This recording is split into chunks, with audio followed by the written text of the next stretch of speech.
Hey everyone, welcome back to the channel. So today we have another shop talk video, and it's going to be regarding a bill that I believe is in circulation now, that they're mandating kill switches be put in every single vehicle sold in the newer years. So we're going to get into this today, and I'm going to briefly explain and overview it and take it from there. So like always, if you haven't subscribed to the channel, hit the subscribe button down below. Definitely smash that like button because it helps the channel out. And with that said, let's go ahead and get started on today's video. So the topic of today's discussion is going to be government mandated kill switches on newer vehicles. Now, you did hear me right. This is something that is flourishing in government. I believe it was a bill, and I believe it's introduced where they want to put kill switches in newer model year cars. Now, for those of you that are wondering what that might be, so let's say 2-3 years down the road, let's say this thing passes, what they're going to be able to do is have a switch inside your vehicle where they can just electronically say, hey, we want to stop Mike from driving his car. Beep. Car turns off, can't drive it, can't move it. I'm pretty much stuck where I'm at. That's what they're mandating now. They're saying that this is a mandate to help, with crime and this and that. But I just see it as a really big infringement, especially if something like this happens and passes. There's two key points that I want to point out in this, and it just really bothers me. The first point is that in order for them to put a kill switch on your vehicle, there's going to be one thing that they're always going to have to do, especially if it's at government level and things like that. That's going to be tracking. That means your car is going to be tracked every single time. Now, here's the thing. Some of this concept is technically being enacted now. Most newer cars are being tracked, not necessarily by government, but if let's say you bought a newer vehicle and you have some sort of like hotspot Wi-Fi, and like let's say for a Ford, you have what's called a Ford Pass app. I'm pretty sure your car is being tracked because I do own a new Ford. I have the Ford app and I can see where my car is, diagnostics on it, updates and everything. So I'm pretty sure if I could see that someone else can see it as well. So if the government mandates something like this, that means that the government would have access to knowing where your car is and you at all times, which I believe is an infringement against our rights as people of the United States. But either way, that's a touchy subject. I'm not really one of those scholars that gets into Bill of Rights and constitutional things, but I know that that's not going to be good for us. It basically infringes on our rights. The second thing that pisses me off is that they're saying that this is just there for crime and for certain aspects, to stop things from happening.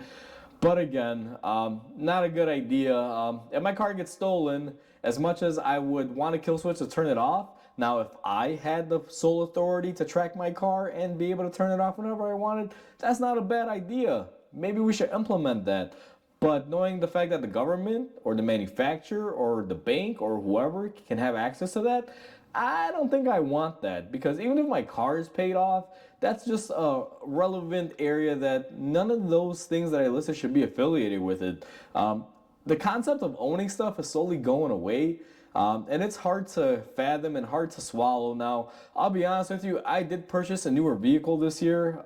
It's a 2023 and brand new car. It's a Ford. I have Ford Pass on there and I can track it and view it and everything. And it didn't sit well with me knowing that Ford knows where my car is at all times. It can run diagnostics on it. And guess what? If I miss a payment, they can probably stop the car or maybe even make it start itself up and drive itself. I mean, my car is capable of self-driving, believe it or not. So, it's kind of like, wait a minute, like it's getting a little sketchy.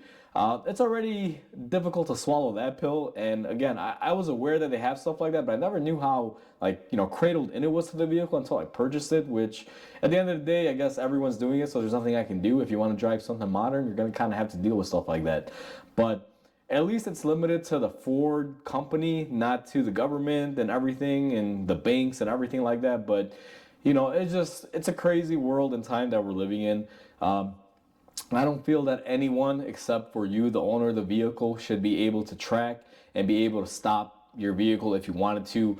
I don't believe that big government or big companies should be able to stop your vehicle when they want and be able to track your vehicle whenever they want. Whether they have a note on it or a lien, or whether you own the car outright, because I can tell you for a fact from my vehicle purchase that I know as soon as I pay off my loan on it, it still would be able to be tracked by Ford and all that stuff. Now you can't turn it off through the vehicle, but I still feel like they can still see where it's at, kind of on the hush hush, you know, on the down low. But either way, that's what the mandate is basically, you know, saying that they want to be able to implement car tracking and kill switches in cars. And they're saying the main reason why they want to do it is to stop crimes and help law enforcement when they're chasing a car. All they would have to do is call it in and say, boop, boop, license plate, this car. We need a kill switch. Here's the VIN number on it. Kill the car for us and stop the chase. As much as I don't want criminals to, you know, terrorize the streets with cars and running away from them, I do believe that it shouldn't cost the freedom of, you know, individual rights of people living in today's modern society. And that's just my 2 cents on it. And again, this is something that was introduced, I read. It's not really official or in yet, but there's talks about it. And if it does go through, it's going to suck for everyone. I think right now may be a good time to start buying up early 2000s vehicles and cars before they started turning into, you know, computers in a sense. So either way, guys, I just wanted to make this quick video, kind of share my 2 cents on this and how I feel about it.